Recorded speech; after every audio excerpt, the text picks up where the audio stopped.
नमस्कार जी। आप सभी के दर्शकों को मेरा नमस्कार, सभी का स्वागत, अभिनंदन। और मैं आप लोगों के संज्ञान में आज ये बात डालना चाहता हूँ कि वर्तमान के अंदर जिस प्रकार से हरियाणा की भाजपा सरकार लोगों को झूठे प्रलोभन दे करके सरपंचों की ग्रांट को बढ़ाने के नाम पर, युवाओं को रोजगार के नाम पर और अन्य किसानों को सहूलियतों के नाम पर जो बहकाने का काम कर रही है, ये सारी इनके थोड़े चने वाली कहानी साबित होने वाली है।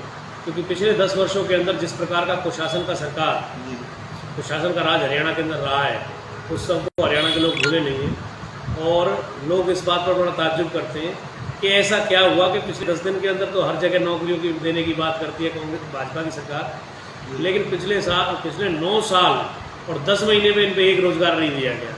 किस प्रकार से इन्होंने ग्रुप डी में 2018 के अंदर जो बच्चे स्पोर्ट्स कोटे के भर्ती करे थे, उसमें इन्होंने नई स्पोर्ट्स पॉलिसी ला करके उनकी ग्रेडिंग को कैंसिल किया और नौकरी पाए हुए बच्चे जो नौकरी कर रहे थे उस तरीके से बाहर करने का काम इन्होंने किया है।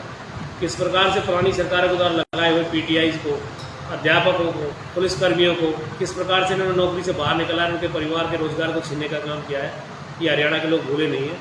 और मैं आज आपको बता रहा हूँ, इनका लगाया हुआ कोई भी युवक सकुशल नौकरी कर नहीं पा रहा है। इतनी ज़्यादा कमियाँ, इतनी ज़्यादा भ्रांतियाँ इन्होंने फैलाई गई। और ये सरकार जो इतने लंबे समय के अंदर, आप हैरान रह जाएंगे कि ना तो इन पर कोई पेपर लीक होने से रोका गया, ना ही कहीं पर भी नौकरी और रोजगार की हम बात करें, इनका कौन सा ऐसा नौकरी का एग्ज़ाम है जो कोर्ट के अंदर किसी भी केस में पेंडिंग ना पड़ा हो, जो बच्चों की भर्ती है।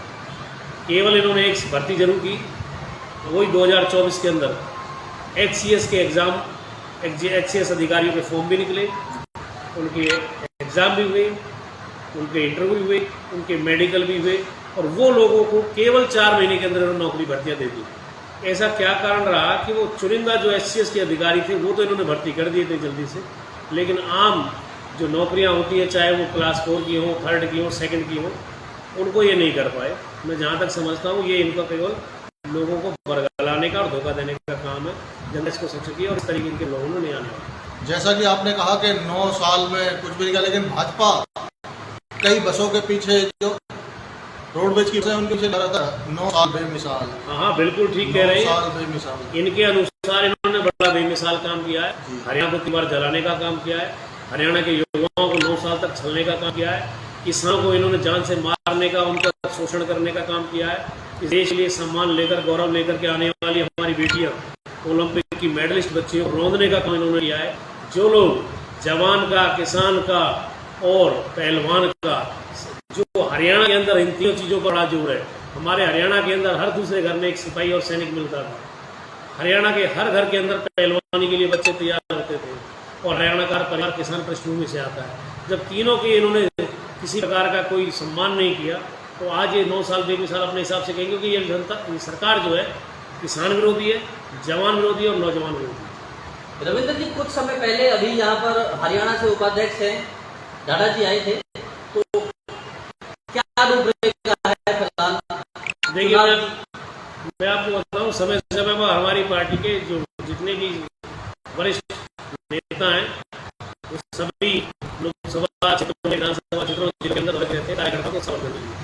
अभी हमारी पार्टी का एक कार्यक्रम चल रहा था, जनसंवाद कार्यक्रम, उसके तहत हमारे प्रदेश के वरिष्ठ उपाध्यक्ष हमारे नेता अनुराग डाडा जी आए थे और उस दौरान उनके करीब 6-8 कार्यक्रम रहे थे बल्लभगढ़ विधानसभा में। उन सभी में लोगों से उन्होंने बहुत अच्छा से कनेक्ट किया और लोगों ने बाद में स्पेशली मुझे फीडबैक दिया, भाई आपकी पार्टी के लीडर्स के अंदर वही बात है जो केजरीवाल जी के अंदर। मैंने उनको बताया कि हमारी पार्टी का एक कार्यकर्ता, एक नेता, सभी लोग उसी तरह से सोचते हैं जैसा केजरीवाल जी सोचते हैं और उसी दिशा में काम करते हैं।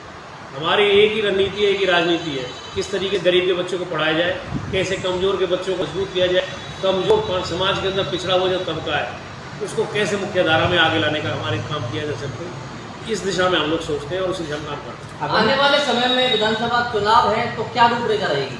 देखिए, 90 की 90 विधानसभा पर सभी लीडर्स को हमारी पार्टी ने तैयारी करने के लिए जिम्मेदारी दी है कि अपनी सभी 90 की 90 विधानसभाओं को मजबूत रखिए, ताकि आने वाले समय में जो हमारी पार्टी का एक पास्ट ट्रैक है कि दिल्ली में आएंगे तो 70 में से 67 लाएंगे, पंजाब में आएंगे तो 100 में से 92 लाएंगे, हरियाणा में आएंगे तो 80-90 में से 82 लाएंगे। मतलब विधानसभा के दौरान एक बात ज़्यादा उठी थी कि एक सड़क थी जो गायब हो गई है। हाँ, क्या मैटर है ये? देखिए एक सड़क गायब नहीं हुई भाई साहब, ये सैकड़ों सड़कें थी। इसमें क्या हुआ आप सभी को पता होगा, 2017-18 के दौरान हमारे यहाँ पर बल्लभगढ़ विधानसभा के अंदर स्पेशली इसमें बहुत सारे फर्जी कागजों में खिलवाड़ किया, पैसे लूटे गए।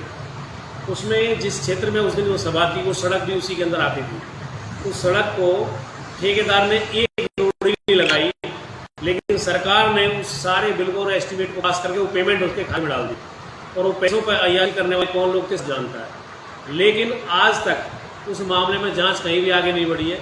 और भाजपा की उपलब्धि ये है कि 2017 के अंदर हुए घोटाले को आज 2024 में वो जांच के नाम पर टरकाने का काम कर रहे हैं। तो इससे इनकी सोच का भी पता चल जाता है। और मैं तो इस बात से हैरान हूँ कि मोदी जी की ईडी और सीबीआई, भाजपा सरकार की केंद्र की ईडी और सीबीआई कितनी आसानी से किसी के एक कहने पर मोदी जी को ये गिरफ्तार, सॉरी केजरीवाल जी को गिरफ्तार करके जेल डाल देते। लेकिन अब फाइलें इस चीज कह रही है कि 200 करोड़ रुपए एक फाइल में बल्लभगढ़ से चोरी हुई। ना तो कोई ईडी आ रही, ना कोई सीबीआई आ रही। लेकिन मैं इस बात को जरूर जानता हूँ कि जो कागज है ये कभी खराब नहीं होते। हालांकि इन्होंने प्रयास किया रिकॉर्ड को जलाने का, लेकिन उन सब के बावजूद बहुत सारी चीज़ें ऐसी जिनको ये कभी भी मिटा नहीं सकते।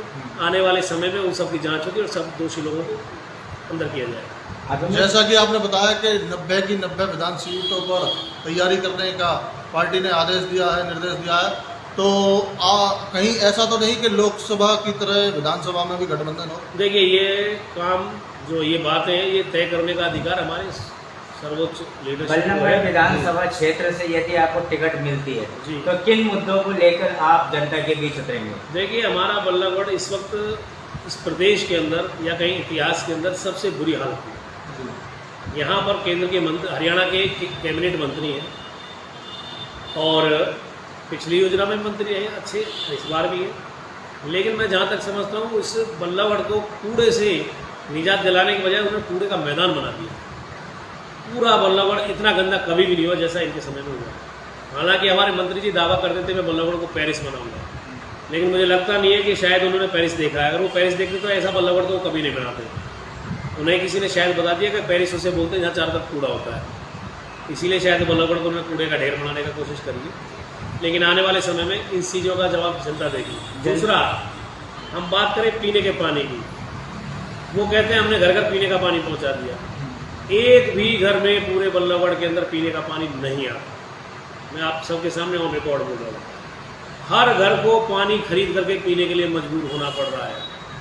पूरा बल्लभगढ़ की एक एक आदमी खरीद करके पानी पीता है। यानी हम एक मूलभूत आवश्यकता वो भी उपलब्ध नहीं करा।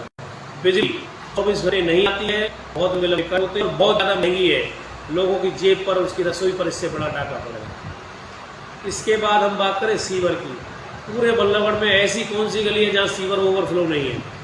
आज मीडिया के साथ ही दिखा दिखा के तक अब कहाँ वो एक बड़ी आम सी बात होगी कि बल्लभगढ़ है, अच्छा सीवर फैल रहे हैं, फैल सकते हैं क्योंकि वहाँ के मंत्री मिल सकती है।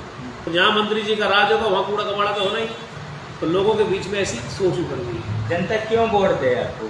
क्या जी, क्या मेरे अभी सवाल खत्म है। हाँ जी, क्या आप भी वोट लेने के बाद 5 साल गायब हो जाएंगे? जनता क्यों वोट दे? देखिए आप शायद जो आपने सवाल किया ये पहले आपको सोच लेना चाहिए था कि आप कौन सी पार्टी के लोगों से बात कर रहे हैं।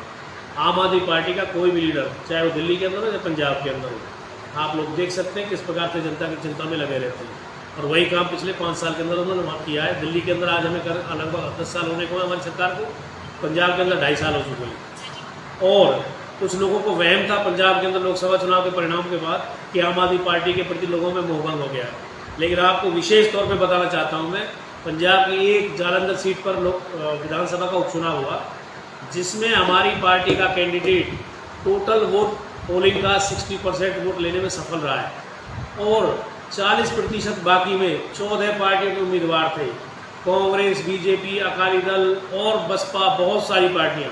आप विश्वास मानेंगे उन 14 कैंडिडेट को मिला करके कुल 40% वोट मिले और सबकी जमानत जब्त हुई है। इतिहास में ऐसे कम रिकॉर्ड मिलेंगे जहां सारे विपक्षी दलों की जमानत जब्त हुई हो विधानसभा के अंदर। ऐसा हमारी पार्टी का आज भी रुझान है। लोगों के प्रति इतना ज़्यादा लोगों का आज भी रुझान हमारी पार्टी के साथ है और यही रुझान आने वाले समय में आपको हरियाणा की विधानसभा चुनाव में देखने को मिलेगा। मैं आज आपको बता रहा हूँ कि हमारी पार्टी सर्वे में आए सरकार में बहुत जबरदस्त से आती है। बल्लभगढ़ की जनता के लिए क्या अपील करना चाहते देखिए, मैं तो जनता के लिए अपील ये करूँगा, ऐसे लोगों को जिनको आप 2-2 बार देख चुके हैं, इनको साइड कीजिए। कोई आवश्यकता नहीं है कांग्रेस भाजपा के बारे में चिंता करने की। आपके दुख हरने के लिए आपका बेटा अरविंद केजरीवाल, हरियाणा का बेटा, आपके बीच में है। और मैं जहाँ तक समझता हूँ, हर गरीब की आंखों में एक उम्मीद की किरण का नाम अरविंद केजरीवाल है।